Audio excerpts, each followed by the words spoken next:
Yeah. I have invited Phil Beisel back again, and he actually accepted. And we were chatting about his concept that we're going to talk about today. And I thought the most fascinating place to start digging into what you are talking about, Phil, was our conversation about the moon landing that just happened this last week. Hmm. So we have this moon lander up there, and there's a couple of them, I guess. A couple of them landed just from two different companies. I didn't go into a lot of detail, but Yeah. I think that's what happened. And one of them, the other day, is drilling down into the earth, pulling up a core, and then it smashed the core, and it learned something about the rock Hmm. that in the core. Well, I thought that was all very fascinating, but what is that? It's a robot. And so what you and I were just discussing was, would this have been better off if it was a humanoid robot? Would have been able to do this job better and also be more, I don't know, flexible about doing some other things as Yeah. well, as Yeah. opposed to some tripod sitting up there on wheels. You have some theories about Elon Musk, about SpaceX, about Tesla, about all the companies actually Hmm. kind of all being in a singularity. Oh, what a concept. I Anyway, didn't write it that way. What did I write? I said on a collision course. collision course. Maybe Yeah. it's a collision course, Sort of and like a when they meteor. collide, it'll be a melding. Anyway, Yeah. talk to me about your the structure of your basic idea here. Yeah. So basic concept is, I mean, and some of it is obvious, but it's super fun to talk about because what we have is essentially two primary companies here, Tesla on one side, SpaceX on the other side, and ostensibly they do completely different things, right? And but they need each other's products and services, and that's the premise of that article I wrote, that they're on a collision course. And so I started with the idea of like, what does Tesla need from SpaceX? And then moved on to what does SpaceX need from Tesla? And the first part was, well, Starlink, Starlink, Starlink. I mean, it's the network in the sky that I see taking over, and the applications of it, and how Tesla specifically can use it, to great advantage. Um, and then I got into the idea, well, okay, Tesla's going to build this amazing humanoid bot, the Optimus, and it's extremely clear, to your opening point, that the first humanoid to Mars is Optimus, right? Because it's almost required in a sense, and um, you can have all these specialized robotic types of things that we've seen in um, previous NASA missions and now private space, which is very cool, by the way. But they're so purpose built, right? And so they're not general purpose.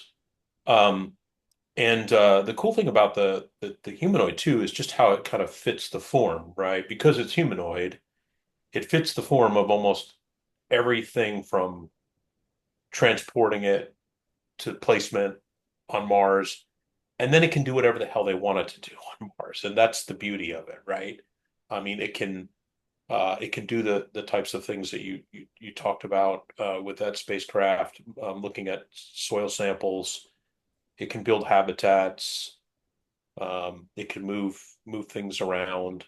It can mine for fuel or set up the equipment to mine for fuel. Methane, trap methane. Um, so it's really amazing that I think, as we were talking before, when Musk started SpaceX, it was post PayPal, I believe, right? Yeah, it's like the thing he did. He needed purpose. He wanted to do something interesting. SpaceX was like a kind of a crazy idea if you go back in time, like a ridiculously crazy idea. He was Uh, actually his only goal, his entire mission was to get NASA back on track. yeah, to get NASA on track, What's right? going on here? It's been 40 years. You guys haven't done, Yeah, we yeah, need, and like like the boy in all of us, he thought of, I want to get back to the moon and onto Mars, and it's a cool thing. I mean, it's crazy to think you can turn it into a business that makes a lot of money and creates a lot of value, right? The largest privately held corporation on earth now. Yeah, it's absolutely crazy. And it's not because it's not doing profitable work, right? It's not like it's just valued for the sake of being valued. I mean, it's responsible for most of the payload to space, and Starlink is Starlink is massive. Maybe we should talk a little bit about Starlink's application. You know, this is a cool thing. I mean, Starlink, I wrote a whole article on Starlink and how it works. And anybody that's interested, because I was, should read that article. It really gets down into the details of how the satellites and transceivers operate, right? Mhm. So, um, in the beginning, they built these beamforming style antennas and both transmit and receive. I mean, satellite and transceiver, and then today they've shifted to the point where they are mimicking cell tower in the sky, right? So, what's the one of the key aspects of Starlink is that they're low Earth orbit satellites. Extremely important because the other types of internet service that are satellite based, like I think HughesNet, I think there's a Global Star. Um, these are satellites that are at 20,000 miles above the surface of the Earth. And what that means in practical terms is that if you want to move a packet, you have to move it up and down, and A then you lot. kind of got the other round trip.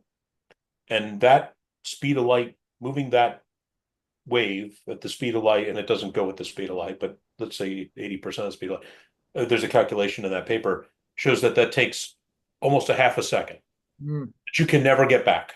I yeah. mean, not in the universe we know, not in the physics that we know today.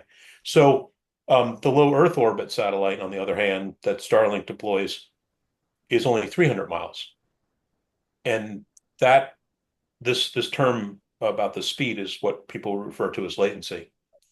So that latency is very, very low. Um, and so now you've got something that burns a half a second. Um, you can never get that back to something that has incredibly low latency to the point where you can use it to play video games, which very require low latency because of multiplayer video games.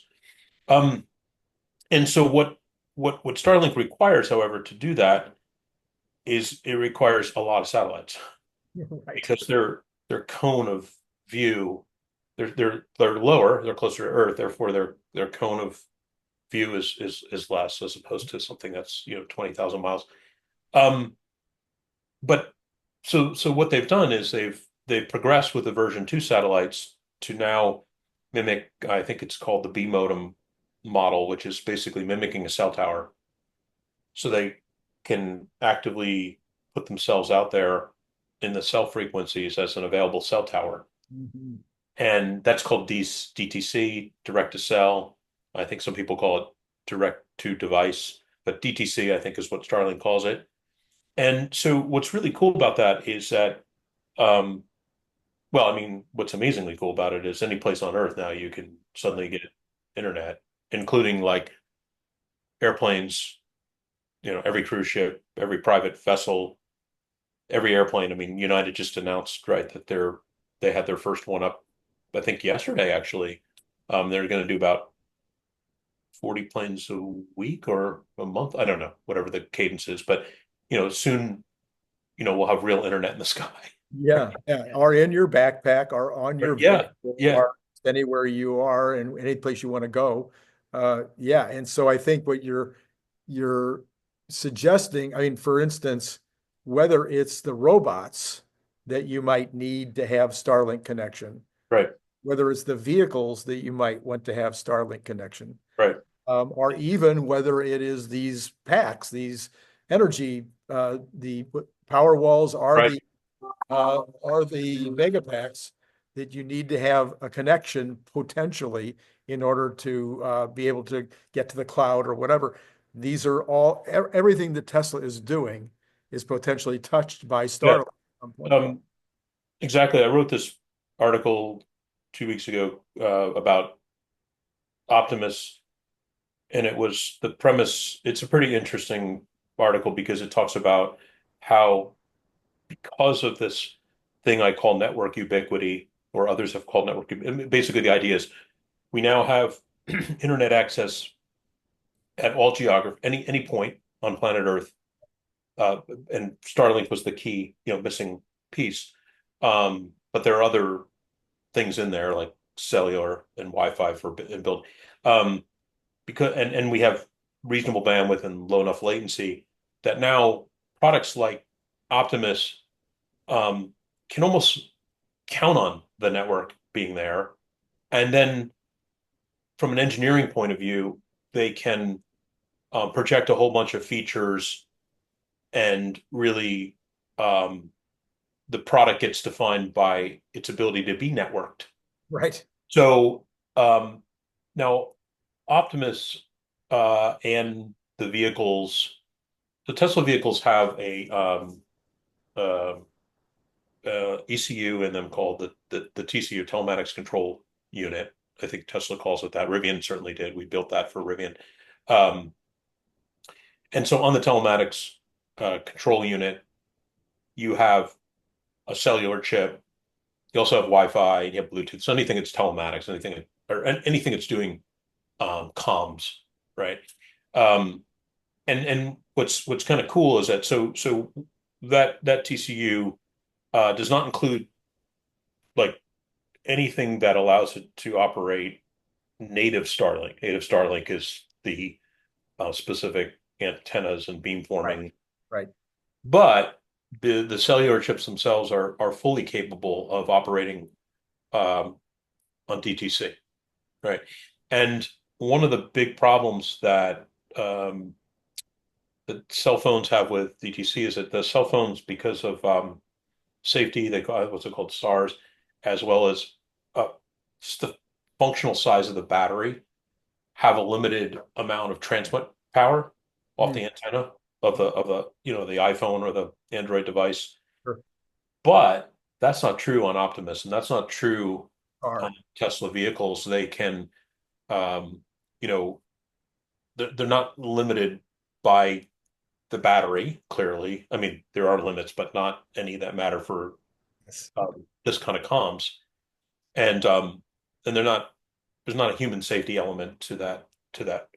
So both of those products, I mean, I can see as DTC rolls out across the whole Starlink fabric, I can see the Tesla vehicles roaming on that.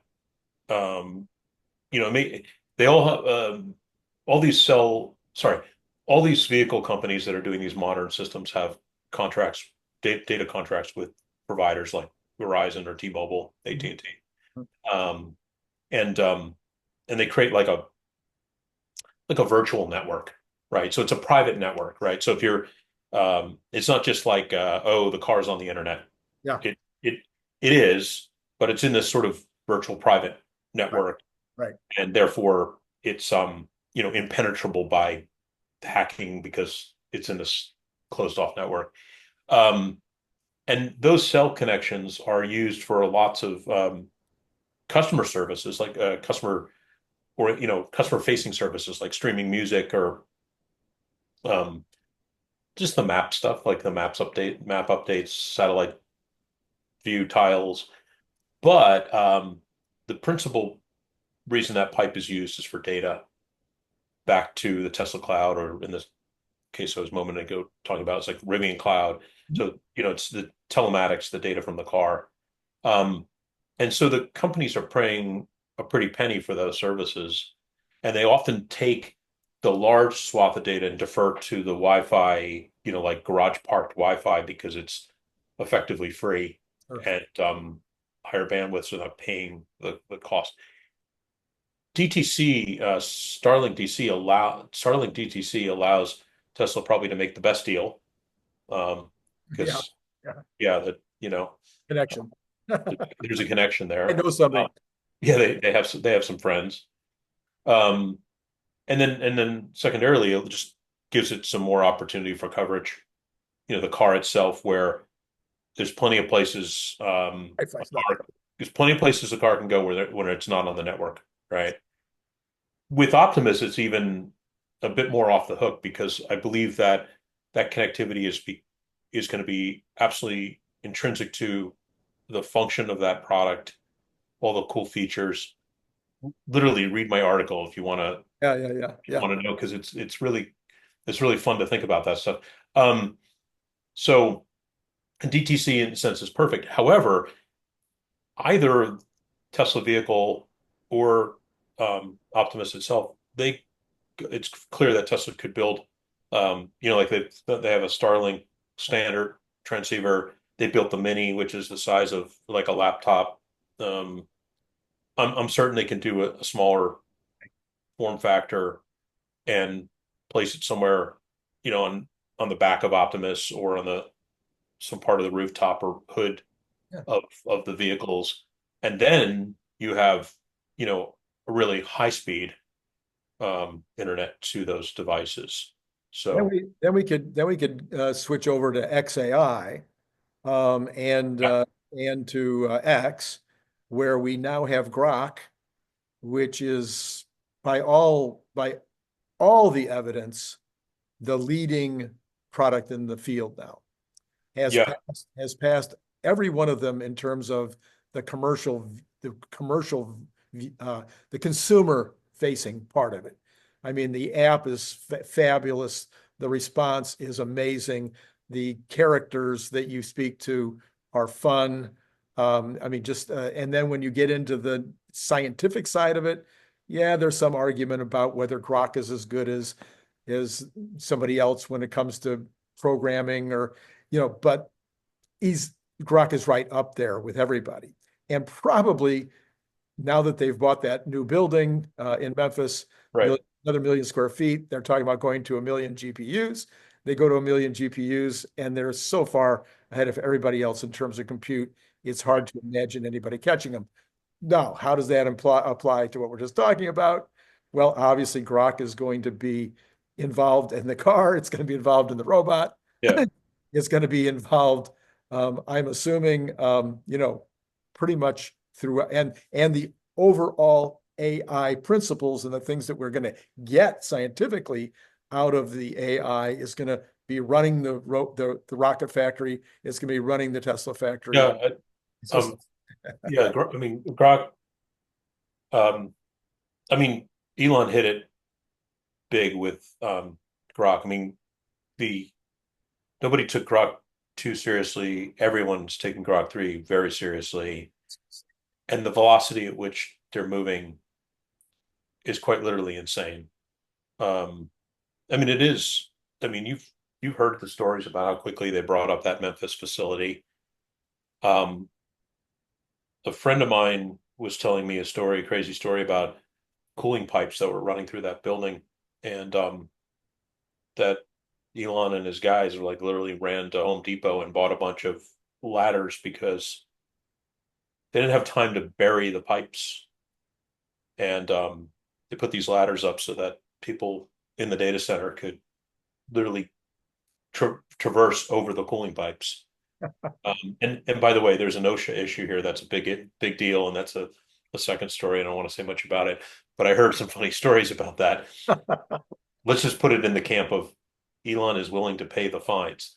So, but the pace at which they did that, and I think that Grok 3 was trained with about 200,000 GPUs, and I don't actually know the mix like H100. I'm not sure exactly what NVIDIA it was GPUs. 100,000 of each, 100,000 H100s and 100,000 200s, I think. Yeah, yeah, something to that Something effect. like that.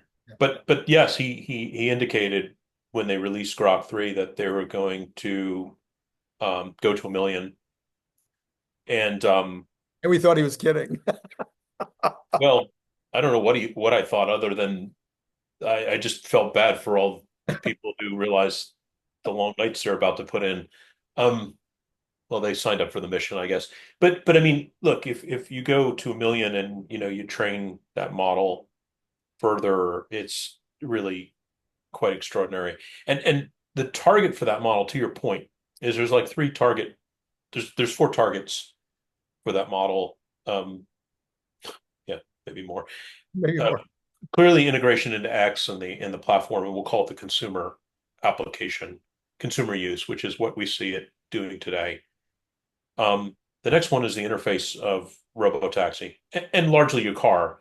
But I mean, it's fun to just narrow it into the robotaxi because you know that that's how it will present itself very fluidly, and it'll feel right. The conversations with the vehicle will be the most efficient way to cause the vehicle to do what you want it to, like in terms of where are we going and how many minutes till we get there and is my flight on time and the kind of it would just be conversational. And I believe that through the Tesla Robo Taxi app, I assume that will come out as a separate application, meaning distinct from the current Tesla app.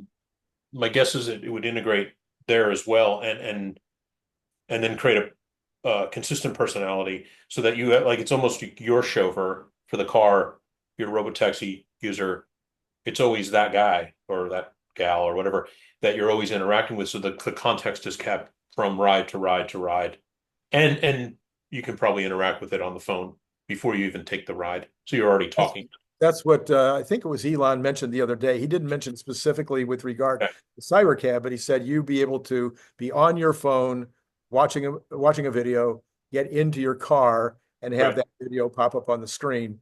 And so I'm sure that the same thing will be true of the cab. Yeah. It's just this idea that there's little reason that wouldn't appear, excuse me, appear on the device and in the car, and that you've got continuity Right, between them. right. And that's interesting because you can start to talk to the driver before the driver arrives, if you will, right?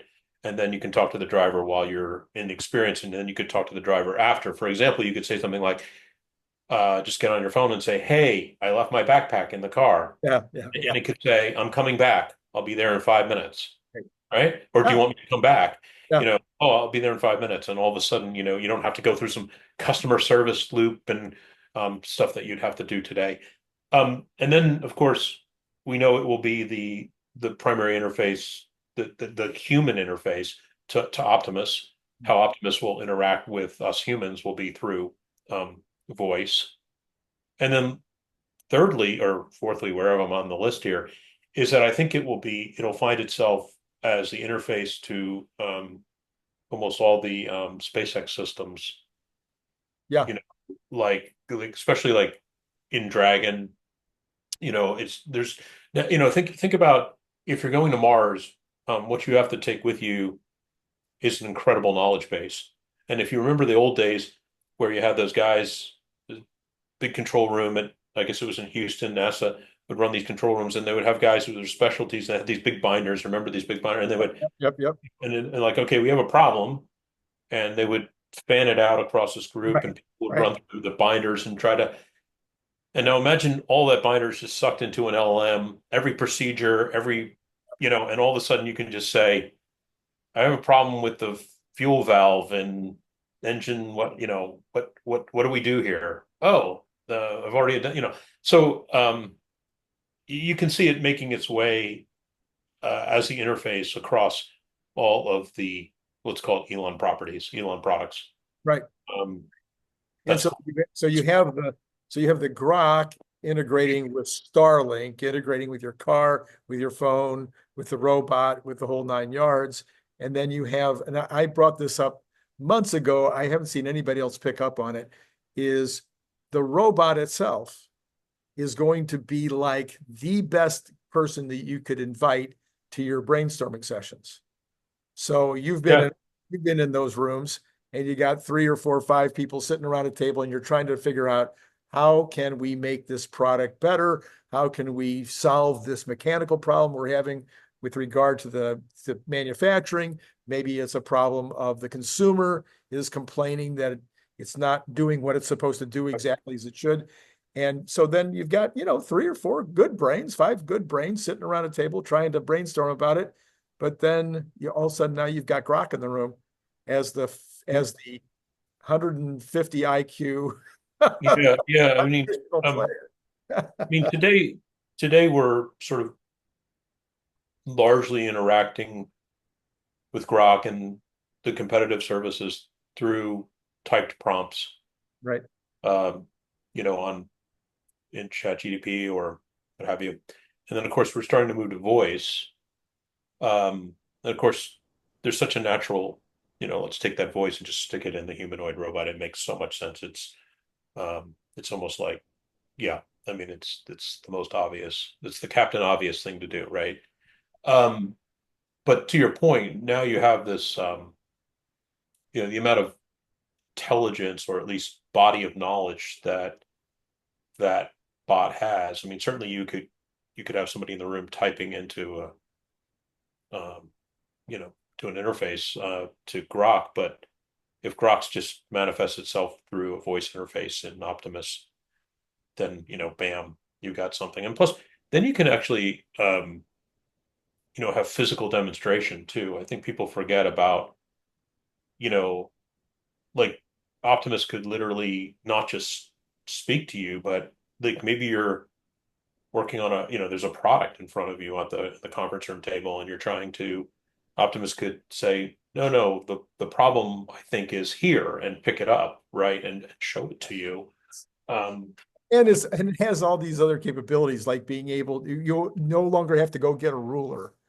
If right, you want to know the dimensions, it right, can do it with its eye, with its vision. I mean, you no yeah, longer have to decide what the actual exact color is. Oh, it's this PMS color on the PMS chart. I right, mean, but then in addition, it's like able to go into, as you point out, this massive, amount of information, and you're thinking to yourself, well, this particular polyurethane that we've been using, we're having a little problem because it's not hard enough.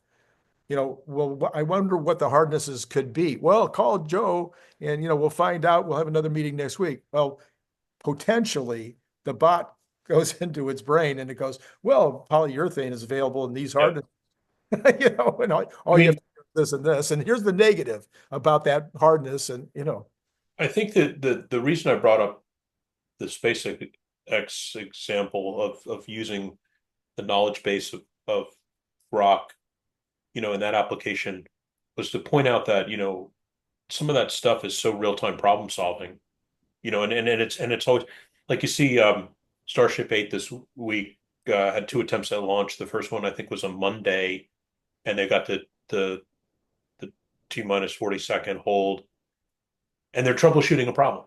right. And well, I don't know what's going on inside of SpaceX in terms of the tech on the ground in the control room. They're troubleshooting a problem. And that means there's a bunch of people scrambling, and um, they have to like focus but get to the finish line rather quickly. It's a very high pressure Mhm. situation. Um, and they don't always have the knowledge at their fingertips. So if you're asking like a humanoid bot or just by extension Grok through the bot, um, that you can put a hypothesis to it and get, a quick. And in the case of, I don't know if this would be a necessary thing, but I think one of the things about Optimus that's a little bit different than using a cell phone for this voice interface is, as you said, I mean, Optimus has eyes and it can do things like measure and so forth, but it also then can make the best distinction about who's talking in the room. Yeah. This is what we do. Yeah. And I'm not saying that it can't through hearing my voice versus your voice and oh, that's Randy talking, that's Phil talking. Um, but there's more information being relayed than just the words out of our mouth, our expression on our faces. And here this thing is picking, sitting in the room and can pick up those expressions and see, oh, Randy is very dubious of Phil's assertion that this coding will work. Therefore, I'm going to start dragging up some information behind the scenes and then say Phil was right, or Yeah, of course he was. Phil was completely wrong. Oh. Yeah, but I mean that's what's I think one of the interesting things that this conversation always kind of slams head into is um, Optimus as in humanoid form, right? It's always about like people are like, what are the advantages of humanoid form? Well, it fits in with the real world. It's like the world is built for humans, therefore it interact. But there's this subtlety because it's all about how we've evolutionarily speaking learned to communicate with other humans. And while like it necessarily isn't an expression face, it can read the room, Yeah. and maybe read the room a little too much, if you know what I mean. Like I wouldn't play poker with it. Yeah, right, exactly. I think it would kind of quickly figure out whether you're bluffing or not.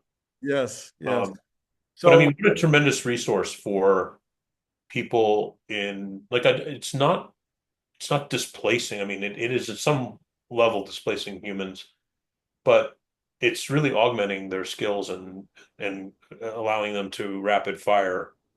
Um, I mean, I don't sit here and worry about the AGI thing and when it reaches that moment in time and is it smarter than us and I've resigned to the fact that I should stop worrying about labor forces and people out of work because what I try to do is just say, well, it's inevitable. It's not like I'm creating it. Elon and 15 other companies are creating these things. So they will exist, they will be in the world, and they'll have high utility and they'll have some downsides. Um, but I mean, pack and go and bring them to Mars, that's a huge thing. I mean, and I was researching a bit in that article and saying that for a human, human weighs maybe 150 pounds or something. I wish I did. And and I could, but I don't. I'm a little guy. Yeah. So uh, you know, a bot, these bots weigh, I think they're coming in around 125 pounds or something, 5'9", 125 pounds. But in terms of what you need from a life support, another 2,000 pounds of stuff have got to go along with the humans, the food Yeah. Yeah. systems. Oh, yeah.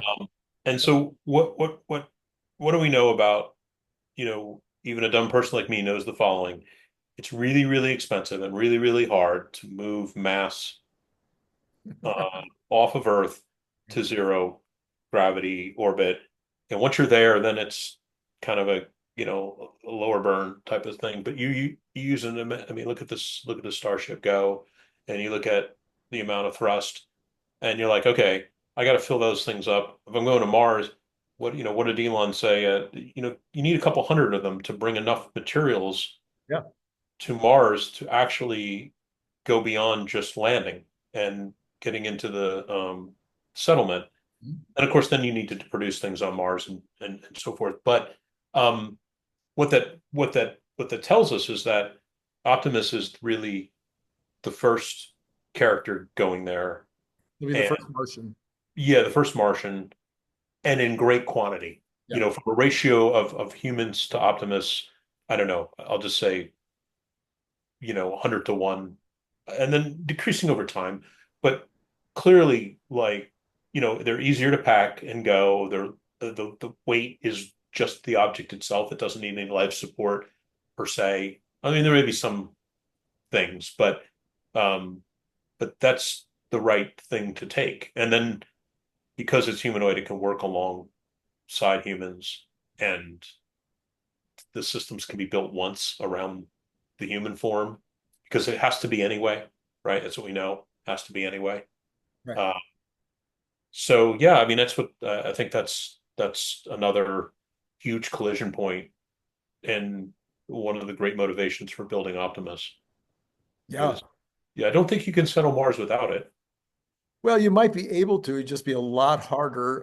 Yep. Brian Wong and I have done a bunch of different videos Mm.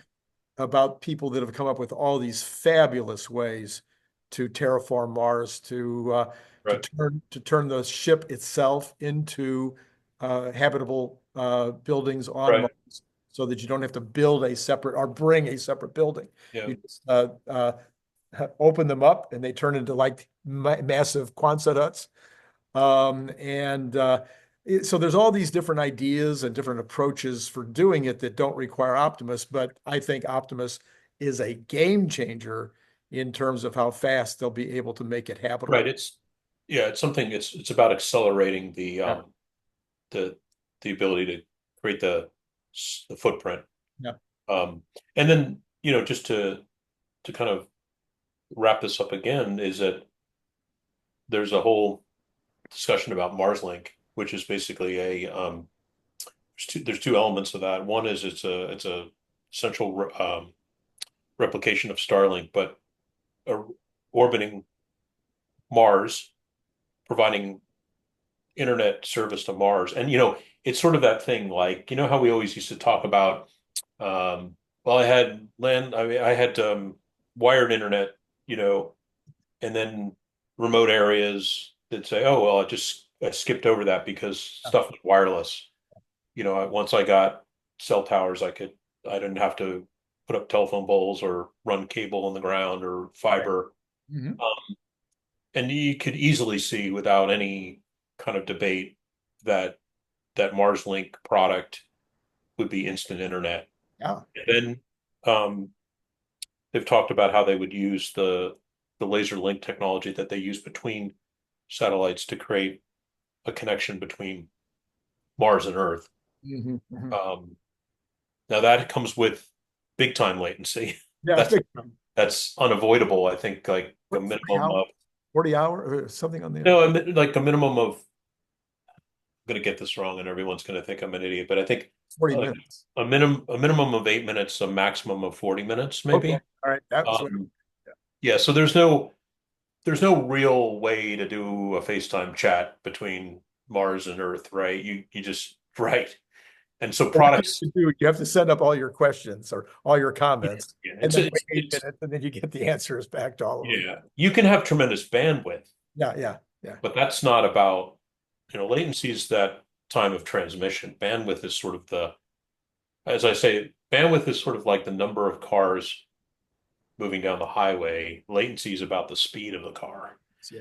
So you can have tremendous bandwidth. You can move a lot of terabytes of information between Earth and Mars on a constant basis, but you can't do real-time comms. You can't do a Zoom. Um, um, but you can interfaces will adapt Mhm. to, Sure. to kind of you'll know that it's like an instant messenger. You always like message read. You'll have message. You'll be like you'll have more status or like message sent and pending, message delivered, message read, and now you're talking about Earth to Mars. If that's the biggest problem that they have with regard to colonizing Mars, then that'll Well, I be, mean, it's funny, but it's um it's absolutely essential to have great communication link between Mars and Earth, yeah, right? I that'd mean, be great. there is this idea that you really need to be self-sufficient when you're out there.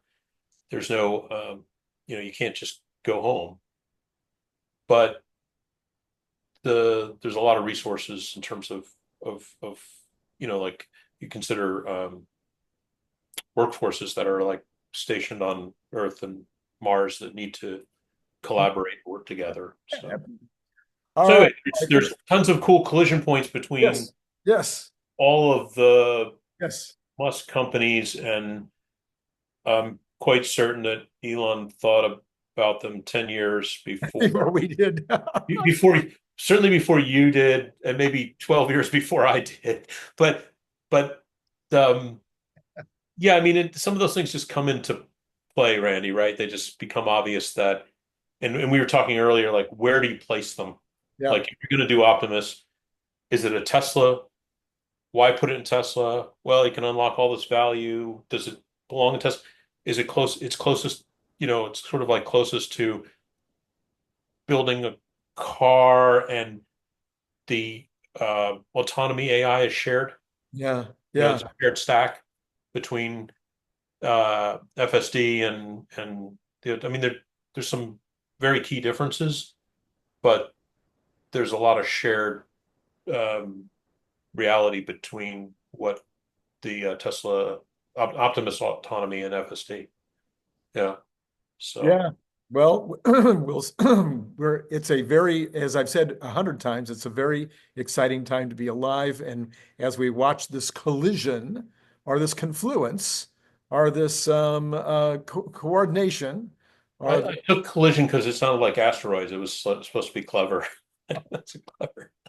But it'll be fun to watch all of the companies as they work together to hmm, bring us into yeah, a bright new future or a golden age. I don't know who thought of that phrasing, but yeah, anyway.